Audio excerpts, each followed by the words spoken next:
Ni kuri Mama Charlene Official, reka tubasuhuze mwese aho muri aho muteraniye, aho muri mu mirimo itandukanye, abaryamye se, ababyutse, abari kwitegura kujya mu bindi, nawe waba urwaye cyangwa waba ufite ibibazo bitandukanye, waba wabuze n'icyo urya, ihangane birashoboka cyane. Mu mpera z'umwaka hari ababimena, hari abamafriga asitotse, ariko hari n'uwabuze n'icyo atapfuna neza neza. Hari n'uwabuze n'ijana rya capati n'iririndazi ibiriho. Ikaba abantu babwire ngo Paul barahari, kandi hari abantu bafite amafi bagerekeranye, amakoko, amahene, brabra, bazajya ku gahembe n'abazajya n'ahandi, ariko hari n'uwabuze. Ku gahembe ni he? Ni ahantu ngo barira inyama z'amafaranga make cyane, ahantu bitazajya amatiyo hirya ukaba utaramenya. Ntabwo arya za make, arya za menshi niyo batahamenye. Hanyuma rero aho ngaho reka mbabwire ngo n'uwo wabuze icyo arya, n'uwo wabuze uko abigira, reka tumubwire ngo komera. Ariko nanone ingaruka aha ngaha, wa muntu we uturanye n'uyu muntu ukabuze ko kurya no kwigira bigoye, ugatapfuna wenyine ukamira ibindi ukabimena, rwose reka mbigushimire. Ntabwo mbigushimiye, ubwo n'ubugwari. Ibyo wajya kumena wamuhamagara umugenzi wawe ukanamuhaho akanafata n'uwo mugati. Reka dukomeze twaragaciyemo imbere za kamera, turacyari kumwe na none na Mama Charlene, turi kumwe na Jado n'abakozi b'Imana. Reka aka kanya dusabe Mama Charlene dusenge twinjira mu kiganiro. Turagushimye nyakubahwa Imana, duteranye mu izina ryawe, niyo mpamvu turi aha hantu, kandi twaje mu izina ry'Uwiteka kugira ngo ubwami bwaguke ndetse bwunguke. Niyo mpamvu twatse support, turagusaba inkunga cyane kugira ngo udushyigikire muri uyu mwanya, ibiduturukamo byubake ubwoko bwawe, abadukurikiraniye hafi na kure. Kandi ndakwinginze kugira ngo amagambo y'ubuhanga n'ubwenge, kugira ngo buri wese mu rurimi yumva no mu bwenge bwe abashe guhishurirwa ibinyuze muri twebwe. Icyo ushaka rero nicyubeho, kandi ubwami bwawe nibwakuke, udushyigikire mu buryo bwose. Umuntu wese uri bukora uyu murimo kugira ngo iki kiganiro kigere ku bantu ashyigikirwe n'Imana. Urakoze cyane rero kujya kudushyigikira, kandi abantu bawe bakaguka ndetse bakunguka. Icyubahiro n'ikibi cyawe ni mu izina rya Yesu, amen. Aha abakunzi ba Charlene Official, reka nongere mbasabire insanganyamatsiko ni mu mpera z'umwaka. Ushize twakoze ikiganiro kivuga gusoza umwaka cyangwa no kwizihiza Noheli, ariko reka uyu munsi munyemerere bakozi b'Imana tuganire, tuvuge ngo mbese mu gutangira umwaka iyo turebye ibikorwa bya buri guverinoma, leta runaka igira imihigo, icyo bita imihigo. Abantu bagahiga, abakozi bose bagahiga, bakagira ibyo bazageraho, ingengo y'imari ikayipangirwa. Hanyuma iyo tugeze mu bakirisitu, mu madini atandukanye, mu matorero atandukanye, guhiga bakakwiye kugira iyihe mihigo nk'abakirisitu mu buzima bwa buri munsi, uko bagomba kubana n'Imana no muri uwo mwaka. Cyane ko hari naho ugera ugasanga aho kugira ngo bahige ibindi, ugasanga bahize amafaranga menshi, abazagira gutya na gutya, ibizagira gutya na gute. Ese igikwiriye kugira ngo nk'umukirisitu, umukozi w'Imana, umuvugabutumwa, umuyobozi w'urusengero abashe gutangira umwaka afite ingamba zabariziye? Mbahaye ijambo, reka mbere kuri Mama Charlene. Okay. Urakoze cyane, utubajije ni byiza. Ntabwo ari itorero gusa, ntabwo ari igihugu gusa, si n'itorero gusa, burya n'ikuzimu buri mwaka baba bafite imihigo bahize. Ayo makuru ndayafite kandi afatika. Hari niyo mpamvu uzajya kubona ukabona mu mwaka habaye impanuka nyinshi, habaye impfu nyinshi. Hari abantu baba bafitanye ibihango cyangwa communication n'ikuzimu, bafite ibyo bemeye bagomba gutanga, kandi batanabitanga byanaba ngombwa bakaba ari bo bitanga. Ubwo rero urumva buri mwaka ntago igihugu aricyo gikwiye guhiga ngo gihigure gusa, ahubwo no mu itorero baba bakwiye guhiga bakanahigura. Ni nayo mpamvu usanga ibintu byo mu itorero ahanini turi abantu bameze nk'abari inyuma. Mu gihugu cyo banyura no mu bakozi bakareba nuko bitwaye, hakaba abahabwa n'ibihembo, hakaba n'abahabwa promotion, hakaba abahabwa abongererwa imishahara, hakaba n'abirukanwa n'abafungwa. Yego, leta ibikora neza, njya mbibona. Ariko ikintu kimbabaza imihigo yo mu itorero, ari ahantu nagiye ndeba ibikombe byagiye biza mu itorero, batanze ibikombe ibihembo amasertifika ugasanga barayamanitse ariko nkagira no kubaza iki gikombe cyaje kubera iki ibi bihembo cyangwa ukabona umushumba agiye gushimira ahantu umudugudu ariko wakurikirana ibintu byatumye bashimwa ngo barahiguye ugasanga ngo binjije amaturo menshi nibo binjije amaturo menshi mu kuri kose kwinjiza amaturo menshi ni byiza ariko numva byaza ku mwanya wa kabiri mu mihigo rero baba bakwiye guhiga ahantu hambere bakwiye kureba ni mu buryo bw'abakristo mu buryo bw'intama ndavuga mu itorero mu buryo bwo kureba intama nk'ubu twagize ikibazo gikomeye mu itorero muri ibi bihe bya COVID-19 abantu benshi baraguye abantu benshi basubiye mu kabari bajya gusinda abana batoya batwaye inda abantu benshi bahuye n'ubuzima burabakubita baragwa nimba hari imihigo tuba mu itorero rero bikwiye guhiga no kwitaho ni uburyo ki abaguye bagaruka kandi buryo twabikoze byakunda ni buryo ki abavuye mu nzu y'Imana bayigarukamo uburyo bwo ku buryo n'umwaka nushira nibura bavuga ngo hari abagarutse abangaba hari abihanyaba hagategurwa ibiterane by'amavuna hagategurwa ibiterane byo gusura abantu no kubafasha no kubaba hafi ikintu abantu basigaye bumva mu mitwe yabo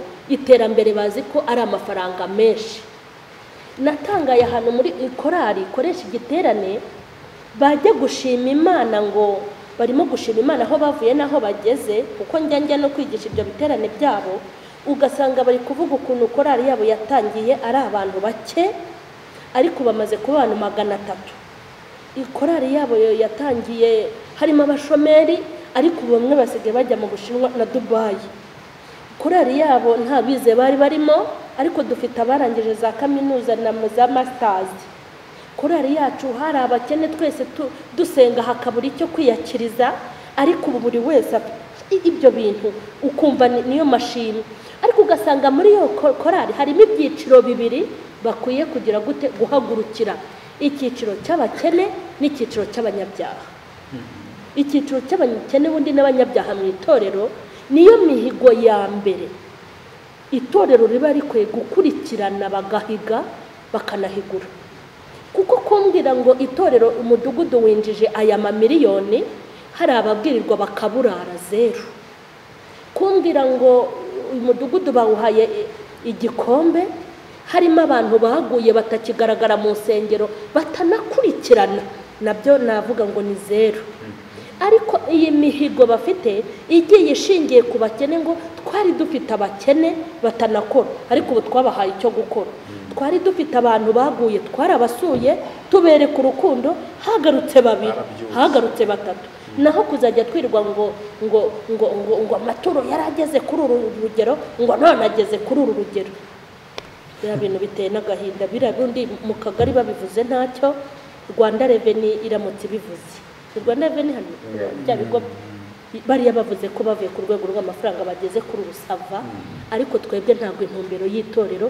ari amafaranga gusa biraba ibi bintu rero bikwiye kubava mu mutwe bakagira imihigo y'abantu babiri itorero riramutse riri kwirukana ubukene mu bakirisitu rikirukana n'ibyaha mu bakirisitu ni ukuri kose hari ikintu gifatika ryageraho ibindi byakikora amafaranga yakizana kuko n'Imana yadushyigikira kuko yabiri kubona yuko turi kugira gute turi kugirira neza abantu b'Imana noneho ikindi indi mihigo ni umuntu ku giti cye hari umuhigo w'itorero muri rusange ariko hakaba n'umuhigo w'umuntu ku giti cye umwaka iyo urangiye utangira undi ku muntu w'umukirisitu uba ukwiye kureba uburyo ki wagiziranye ubusabane n'Imana uyu mwaka ivugabutumwa nashinzwe narikoze neza uyu mwaka korari nahawe nayikoze neza ese muri uyu mwaka ubugingo bwanjye bumeze buti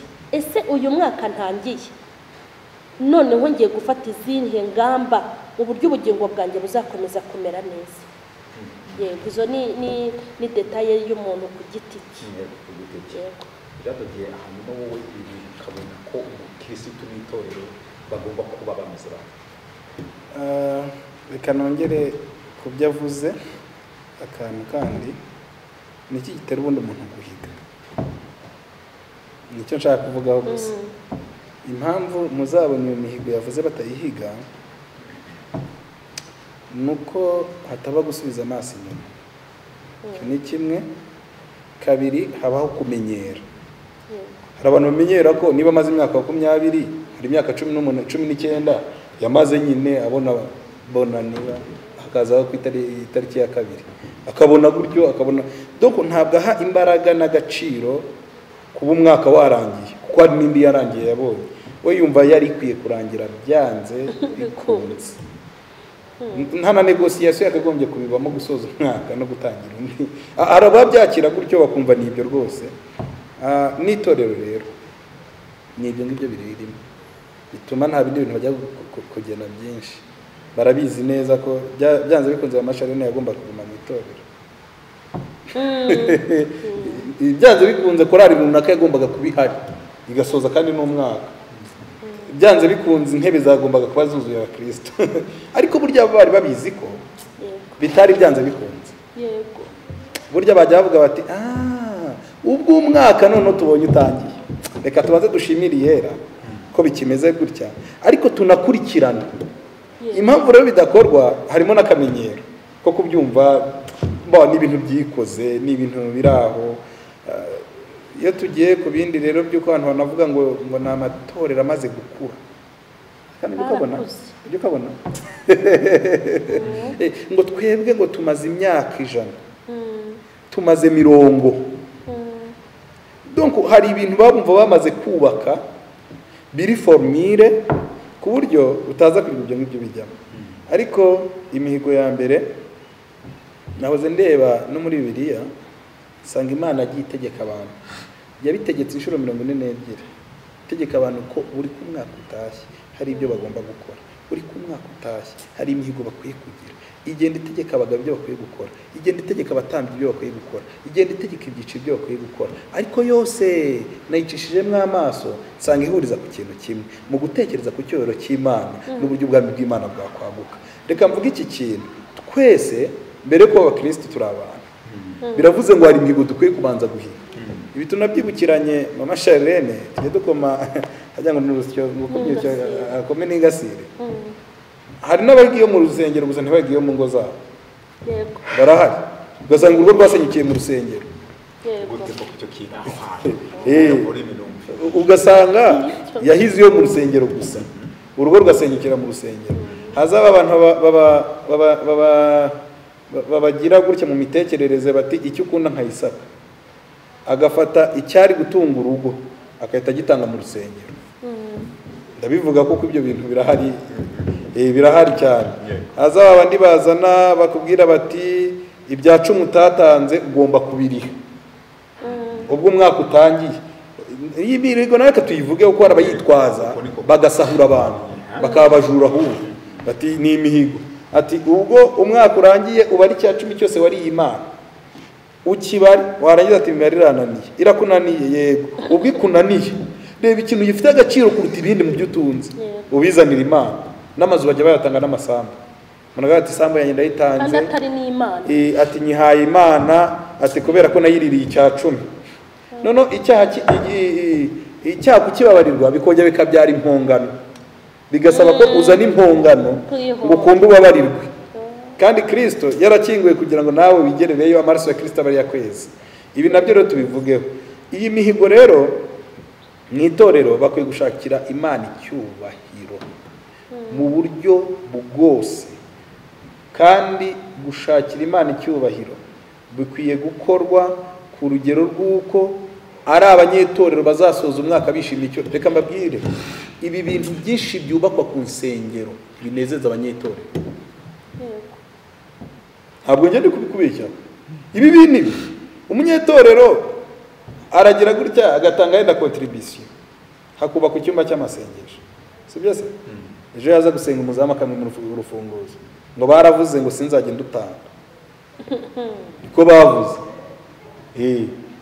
Ugatanga contribution mu kubaka inzu runaka n'amacumbi n'ibiki. ariko ejo wakubwa nijoro ukaba utaharara, si icyo se. ejo wakubwa nijoro ntuharare. Iyo si yo mihigo yagashyizwe imbere. Imihigo yagashyizwe imbere niyo kuzana icyubahiro cy'Imana. Ndumva ari icyo ngicyo ku itorero. Iyo niyo mihigo ya mbere abantu bagashyize imbere. Icyubahiro cy'Imana kizazamuka gito, umuntu akaruhukira mu nzu y'Imana, umuntu akishimira ko ari umukirisitu, umuntu yarwara akishimira ko Imana yamuhaye umuvandimwe atari uwo bavukana, umuntu yahura n'ibyago akishimira ko Imana yamuhaye umuba hafi. Yego, mu nzu y'Imana wahagera ukumva uri muri famiye, uri muri famiye. Ubutumwa bwiza bw'Amatayo ibice 25 ugakomeza ukamanuka ukageza kuri iyo mirongo yose. Hari ahantu nasomye ijambo ry'Imana riravuga ngo nari nshonje ntimwamfunguriye, nari mu nzu y'imbohe mwasuye, nari ndwaye ntimwasuye. Aha hantu kuri no mihigo rero pase mbere yuko nkomeza n'ikigero. Iyi mihigo igenda ikabaho, bikaba mu makorari, ikaba mu badiyakoni, ikaba mu byiciro by'abagabo, ikaba mu byiciro by'abagore. Tuzakora ibi, tuzakora ibi, tuzakora ibi, tuzakora ibi, bikomeza kunyunyuza ababa. Ariko hari wa mukene, hari wa mukene udafite uko arya, uko abaho, uko yiga, uko agira gute, ahubwo igihe cyose bari muri Imana izakugirira neza. Wowe senga, rimwe na rimwe bakavuga ngo ni n'ibyaha byinshi. Uyu mihigo yo ahangaha hari aya masengesho bamusengesha, bari guhiga imihigo y'ibyo bazakora, ibyo kora. Nta no kuvuga batereka duhiga umuhigo basuye umuntu turebere tumuhe n'agataro akore, abwire gute hari igihe umukene we ntabwo akeneye guhigirwa. Babaje ikibazo gikomeye, ariko kuko numvaga cyari gikeneye kugira ngo ubundi reka munkubwire icyo kibazo ubajije ni cyiza, sibyo? None se ko abantu baba muri koperative barahujwe n'igihugu na leta, bafite aho biyandikishije ibintu nk'ibyo, umuntu ntibamubwira ngo ubuzazana ya nawe uzana ya nawe uzana ya, bakubaka ikintu gikomeye. Hanyuma ukumva umwe ari kuri televiziyo ati ngewe nkora ibi n'ibi, mbasha kugura amamituwere y'abana, abana banjye bagiye kwiga, nanjye ubusigaye naroroye inka. Ukabona hantu bababumbiye mu mashyirahamwe byabateye kwivana mu bukene. Kuba abakristo bakakwa ariya mafaranga nta kibazo, ahubwo ikibazo ni uko kuba bubakira Imana mu nzu y'Imana nta nyungu babibonamo. Inyungu bari bakwiye kubonamo ni iyihe? Wenda umuntu ashobora guhita avuga ahangaha akavuga ngo ni ugukorera Imana izatwishyura. Imana dukorera, ibintu Imana ikora byose bituruka muri twebwe, sibyo? Nimba wa mukristo yaratanze icya 10 n'amaturo mu itorero, sibyo? Nimba wa mukristo yaraguze intebe akaba umunyetorero koko, icyo gihe Imana imuhaye umuryango, uri kumva? Imuhaye umushumba ngo amubere papa, imuhaye pasiteri ngo abe papa, imuhaye abaririmbyi n'abakirisitu ngo babe barumuna be, babe bakuru be, babe babyara be, babe basaza be, ku buryo nagira ikibazo atazabaho nk'iciki. Birababaje, biteye agahinda kuba umuntu ashobora kuba asengera mu itorero rifite abakirisitu ibihumbi n'ibihumbagiza, ariko najya kurwara mu bitaro abura umuntu umurwaza kandi ngo afite korari aririmbamo. Birababaje kuba yagira n'ikibazo muri famiye akaba yajya iwabo mu cyaro, n'urugero, sibyo? Gukurikirana icyo kibazo yapfushije, yarwara, akabura umudiyakoni n'umwe umujya inyuma kandi ngo ari muri famiye. Uri kubyumva? Kuba rero biriya bintu babitanga abakristo bakabitanga nta kintu bitwaye, ahubwo harimo ikosa rikomeye ryo gushaka gukama izo utaragiye. Kuko abo bantu uri gukama baragire, ubundi nka wayiragiye uranayikama. Kandi umuntu wese, nk'ubu ngiye naragiye inka, narinzi ibintu bituma inka ushobora kuyikama ikabona umukamo uhagije, ukamenya ngo umubirizi urimo umunyu. Nduruvugirizo waruvuze ko ntabwo byo mbizi ni by'abahungu. Ngewe nari mbizi, nzi no gucunda amata, nzi no ibintu nk'ibyo nabimenye kandi ndi mutoya. Ukamenya rero ngo inka urafata umunyu w'igikukuri uwushyire mu mubirizi. Iyo nka wayihaye gutyo umunyu w'igikukuri mu mubirizi, umubirizi nyine mama shenge arabatawuzi, ariko n'umubirizi nyine irakamwa bye, ukamenya n'ahantu uri n'ubwatsi uri buyijyanemo, sibyo? None wa mukirisitu ukora ibyo ntabwo ari bibi kubikora, sibyo? Ariko ntiwamuragiye, ntiwamenye ikintu cyatuma yishima. Ubundi nge numva itorero rikwiye kutubera umuryango, tukaba amafamiye, kuko Bibiliya iravuga ngo turi urugingo, buri wese abere undi urugingo. Iyo ijisho ryababaye ntabwo umunwa wishimye, kuko namenye ko buri rugingo ruri ku rugingo rw'umuntu rufite icyo rukora. Ntabwo izuru rireba, nta nubwo umunwa uhumurirwa, ntabwo amatwi arya, ntabwo amaboko agenda, nta nubwo amaguru afata. Bishatse kuvuga ngo wowe nanjye mu itorero buri wese afite icyo amara. Uri kumva? Niyo mpamvu rero izo ngingo ziba zikwiye guhuza zikagira gute zigakora. Ikibazo rero gihari ni ugushaka gukama izo bataragiye. Iki kintu rero kikwiye kuvaho, abantu bakaragira ubundi bagakama. Ngewe unkamye wandagiye ntacyo. Naho ibintu rero by'igipindi ngo Imana ngo izadutabara, Imana izabatabara. Nk'ubu ngewe shobora kuba nzi ko nk'ubu nge ibintu nkora mu itorero cyangwa nakoze, n'ubu nzanakora kuko sinzahwema gukora. Ngewe ndi umuntu mukuru, ndi umuntu umaze gukura, namenye ukuntu ushobora gukora Imana ikandengera.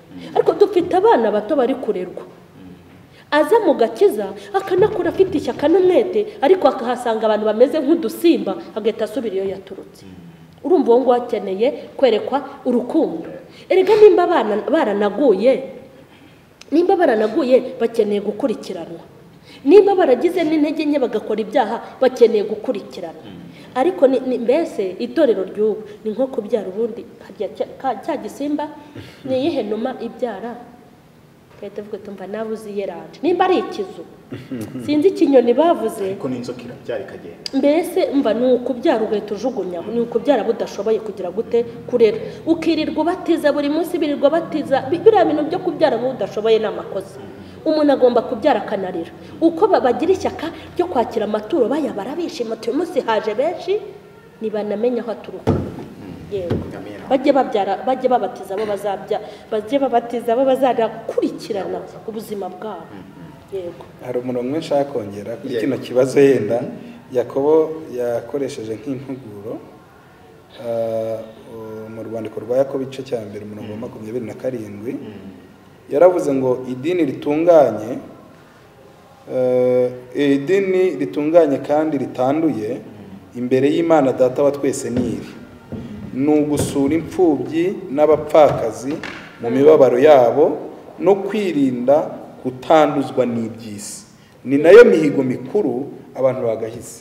yego, Ngiyi mihigo imfubyi ni ugusura imfubyi n'abapfakazi mu mibabaro yabo.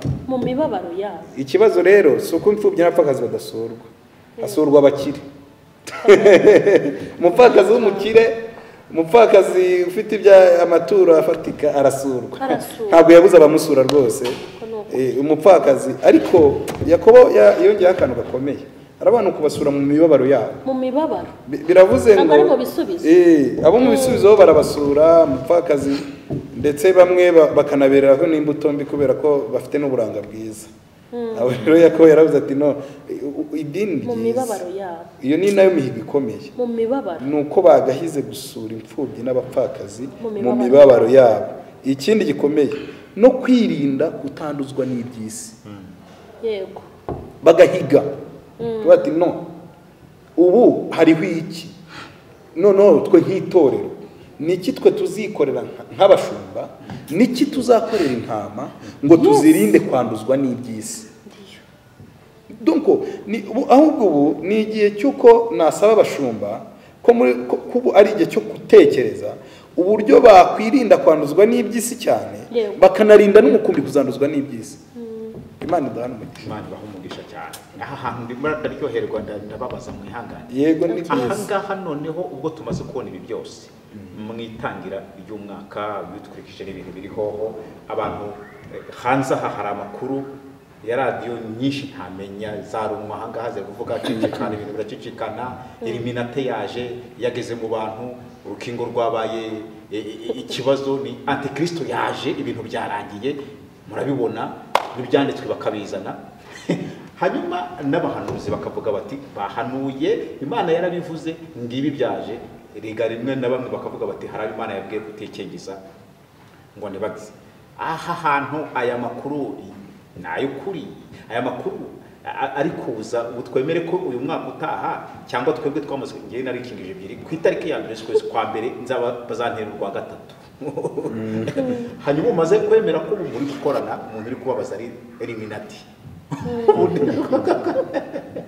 deja namaze kumwera eliminate muri kubazwa nabo wenda mwewe sinzi ntabwo arakemuta. Hanyuma aya makuru ariho mu gihe cy'abantu bagiye gutangira umwaka binjirana iki, abakristo binjirana iki, ubu buhanuzi abantu babwumve gute, ese hakwiye kubaho iki kigarura imitima y'abantu y'abakristo ndetse n'abantu badakishijwe bashobora kumva izi mvugo nk'izi mu bakristo amashara.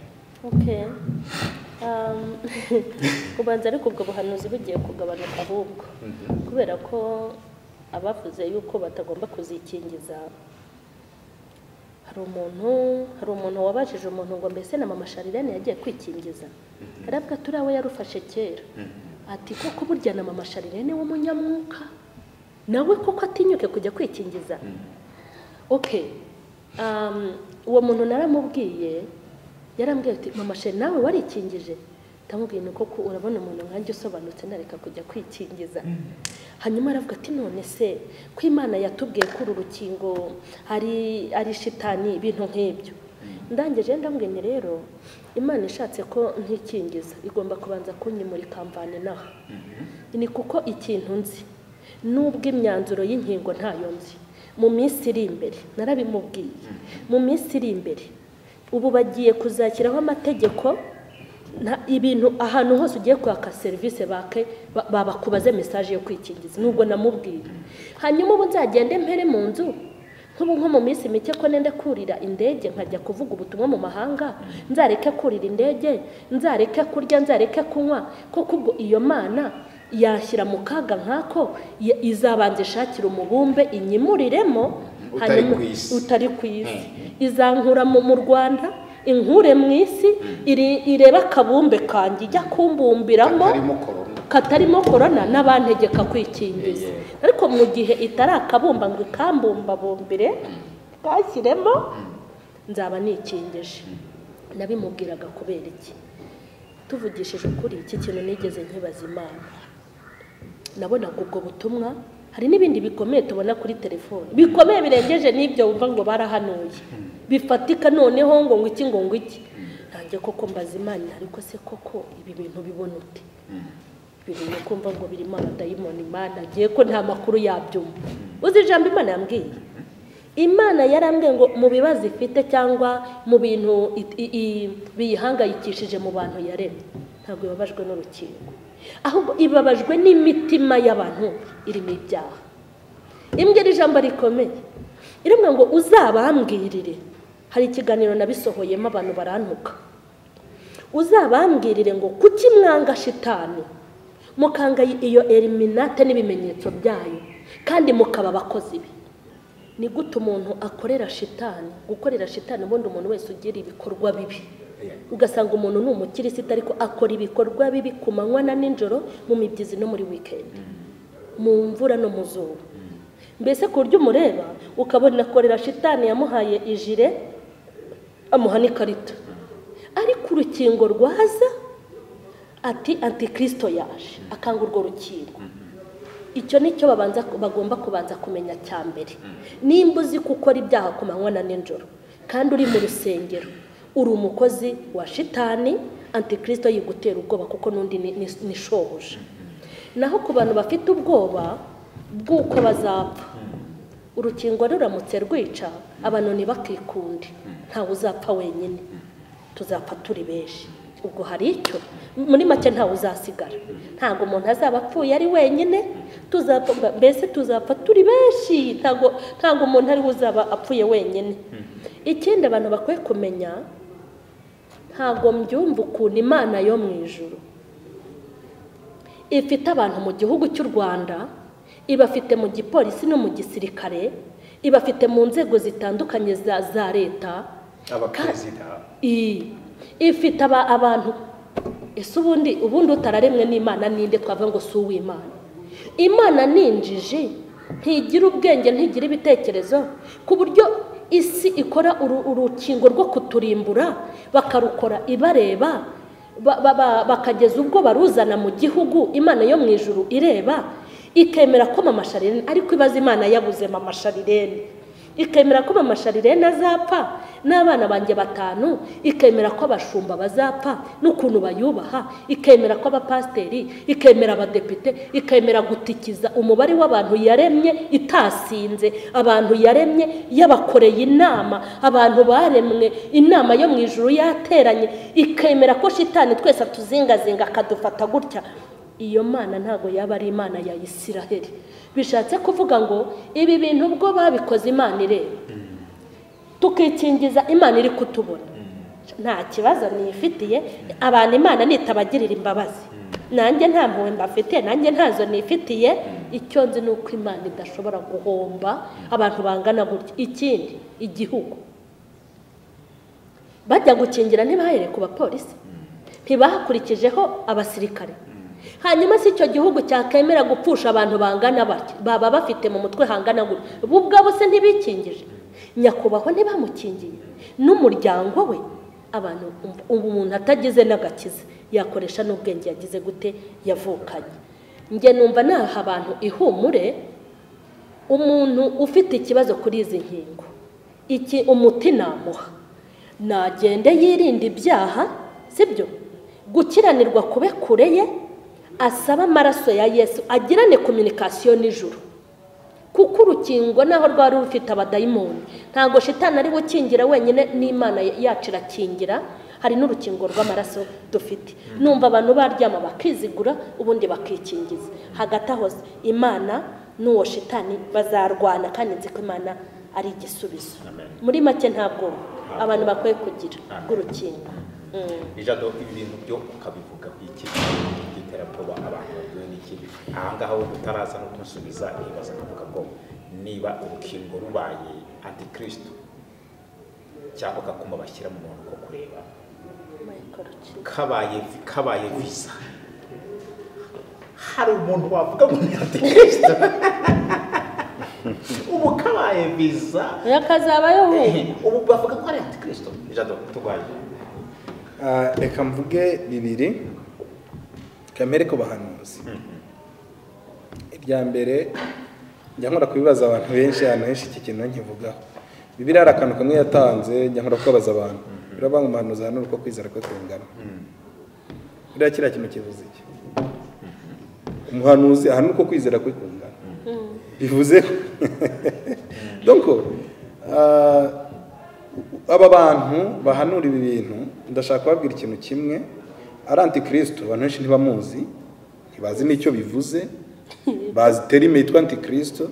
Hari amaterime mu kirokora abantu batazi, menshi bapfa kuvuga, kuko buryo namaje ngo okay umbiye kuri urukingo rw'antikristo. Antikristo ni iki? Ntiyabisobanurira. Yabwiye ati na antikristo ni inyamaswa. Ni 666 ibyo gusa. Donc 666 nabyo ntazi icyo bivuze, kandi umurebye bura n'imyaka maze ntiyaba yarabuze no kubyandika. Ariko tu yumva gusa 666 ijambo antikristo. Bon, okay, gasanga ni ibibazo bikomeye. Ariko eka mvuge nshingiye ku ijambo ry'Imana rivuga nyine ryuko umuhanuzi wese agomba guhana uko kwizera kwe kungana. Ntabwo ari ikibazo kindi. Abantu benshi bafite imyumvire ari control amarangamutima, ubuhanuzi bw'amarangamutima bukabatwara. Ubu none uyu munsi uretse n'urukingo, n'abari guhanura biracitse. Wamwikubita ugasanga nta nubwo afite urukundo rw'igihugu, kuko ntarwo afite nyine, warumva byacika. Iyo arose, iyo aryamye akarota. Nyabona kubaza abantu, twese twaciye muri fiançailles, umuhungu n'umukobwa bari gukura, iyo bari gufiançailles, buri munsi barota babyaye, buri munsi barota batembereye ahantu heza, buri munsi barota begamanyeho mu gituza, buri munsi barota bashyingiwe, buri munsi none sugira ngo kuki atabirotaga mbere se? Kandi igitangaza, iyo akunze umukobwa none ni warotaho ibyo bintu, ejo yakunda undi nakarero nawe warotaho ibyo bintu, ejo ndi yakunda undi akarero narotaho ibyo bintu. Kandi uruse bahuye bafite ubutumwa mu nzozi ambwira ati sheri tinaraye nkurose mbyamye mu gituza, ejo yakunda nundi ati sheri naraye nkurose mbyamye mu gituza. Ndashaka kubabwira ibi bintu manze mu byumve cyane. Hari abantu bafite ubuhanuzi bw'amaranga mutima, donc kuba urukingo wararwumvishe nabi gusa. Yego, byakuzaniye n'ubutumwa kuvuga ko umuntu wese urwikingiza atazajya mu ijuru. Uyu muntu mu mwitondere, ntabwo ndi buze kumufata nkaho ibyo ari kuvuga atabituma. Ahubwo ikibazo cyamubayeho yagize ivangirwa niryo ari gusohora. Sinzi ko umuntu badukurikiye yenda babyumva cyane. Hari ikindi kintu cyavangiye imitekerereze ye, hanyuma kimaze kuvangira imitekerereze ye, kuko imitekerereze yapfuye mbere, afite n'ubutumwa bujyanye n'uko imitekerereze yamaze gupfa, nibwo butumwa ari gutanga. Hanyuma icya kabiri nshaka kongeraho nuko kugeza uyu mwanya n'iyi saha ntabwo ari ubwa mbere ibyorezo biteye, si n'ubwa mbere abantu bakingiwe. None se njyewe nagiye nanabibaza abantu kuko bibaye gukingirwa covid aribwo buryo abantu bafashemo, bavuga ko bashaka kuzimya ngo ikiremwa muntu. Kuki bataba barabyize kera muri za nkingo z'iseru bakingira abana bato y'impinja, muri bya biki byose bashyire mwaho ngaho babatikiza? Ahubwo ya myumvire, ariko nayo ngewe ndibuze kugarukaho, nuko ikintu cyose iyo cyadutse abantu bose bagomba kukivugaho. Ni nabyo byiza burya. Burya biranemewe. Biranemewe. Uzi ko n'iri tara urizanye ntugire ngo nubwo turibona ryaka gutya, ariko ubu ryabanje gusakuzwaho, kuko kugeza uyu munsi n'abajyaga bayatinya amatara nk'aya, bavuga ngo iyo riciye imbere ngo imyaka biri kuvaho, ibintu nk'ibyo habanga guca muri radiografi ati nucamo imyaka iramanuka muri esanseri, amaherezo yarwarageze habakayicamo muri esanseri n'abajya banga kunyuramo muri esanseri, ati wati sinaca muri esanseri, uciye muri esanseri umwaka uvaho. Bene iyo myumvire ibaho, gusa abantu bashobora kubisohora babyita Imana. Ikindi turi bwongereho, nubwo twizera Imana imwe rukumbi, ariko abaho Imana nyinshi. Uyu muntu w'imutera amabasha kuba afite iyindi bavuganye nayo. Yego. Nubwo twizera imwe rukumbi, ese ubundi kuki mushakira kuyaho? Ubundi hari Imana ye yabivuze. Ikosa dufite ni rimwe, nuko iyo ari kumushakiraho ashobora kuba afite indi bavuganye. Iyo rero yindi bavuganye wiza no kumupinga, ahubwo wowe shaka amakuru yawe n'Imana yawe. Kandi ikindi tubaze Bibiliya ivuga ngo iki? Bibiliya dutegeka kugandukira abatware n'abategetsi. Niko biri dutegeka. Gatubwira kuko nta buyobozi bushyirwaho budashyizweho n'Imana. Si byose kubagandukira rero ni itegeko ry'Imana. Icyo nakoze ese kihuje na Bibiliya, nicyo nkwiye kureba. Niba gihuje na Bibiliya numviye n'Imana. Uwo wundi yakubwiye indi Imana ntumugaye, Imana ni nyinshi, afite iyo yabimubwiye. Niba atatobewe n'imitekerereze, afite indi yamubwiye. Murakoze cyane. Murakoze cyane bakunzi ba Masharo no Official Kananga nampinira hanga ikiganiro, ariko ngira ngo mubanze mwumvishemo abantu kuri iki kiganiro. Witerwa ubwoba n'ubuhanuzi, witerwa ubwoba na biracitse igiye kuza urukingo rwa covid, n'isepara rwikingije na hepatite n'ibyo byose nazo zari ingingo, kandi basoreje ku ijambo rivuga ngo banze umenye Imana yababwiye n'Imana yawe ikubwira. Kandi dufite umurengezi urutebya byose. Urenzeho ahubwo baterwa ubwoba n'ibibi bakora, kuko ari byo bizabagiraho ingaruka. Ibibi umuntu akora nibyo bibi kurusha urukingo. Reka tubashimire, reka tubabwire ngo mutangire umwaka mwiza, umwaka wa 2022, ubuntu bw'Imana buzabane nawe ahore. Ijambo wadufasha ukadusengera tugasoza ikiganiro. Yego. Turagushimiye Mwami Yesu. Tugushimiye ko udukunze urukundo rwinshi rungana no kuturinda muri iyi myaka itari tworoheye. Turimo turwana na covid-19, turimo turwana n'ibibazo bigiye bitandukanye, ingorane z'ibibazo z'ubuzima zaragiye ziba hari nyinshi, ariko wabaha Imana. Haleluya. Twabonye imbaraga zawe, Imana ishimwe. Umuntu wese wumva iki kiganiro yabonye imbaraga z'Imana. Twabonye aho abandi bapfa, twe tubaho. Twabonye aho abantu bagira ibibazo bitandukanye, ariko none uyu munsi Imana yagiye twitaho, turabibona. Nubwo twagiye bamwe barwara barakize, intambara n'ingorane abantu bagiye bacamo bagiye bazibonamo na z'Imana. Turanezerewe rero kubw'urukundo rwa Kristo. Uyu mwanya mwiza rero turasenze kugira ngo umuntu wese ugiye gutangira uyu mwaka atangire umwaka neza, kandi uyu mwaka awugiremo imihigo myiza yo kuzabanira neza Imana. Kuko umuririmbyi yavuze neza, aravanga imigisha yo mu gakiza k'Imana kubw'ubuntu narayihawe. Nayihawe mu gihe nihanaga ibyaha imbere y'Umukiza Yesu. Reka rero nsabira umuntu wese wumva iki kiganiro kugira ngo agire umutima kuzabana neza n'Imana, kugira ngo azabe muri uyu mwaka n'imigisha. Kandi umukiranutsi w'Imana azabeshwaho no kwizera kwizera. Turasenze rero kugira ngo abantu buzure ukwizera kuzababeshaho uyu mwaka, kandi uzabarinde gusubira inyuma kugira ngo umutima utazabarakarira. Umucyo wawe uzakomeze kutubaho kubw'izina ry'umwami wacu Yesu. Amen.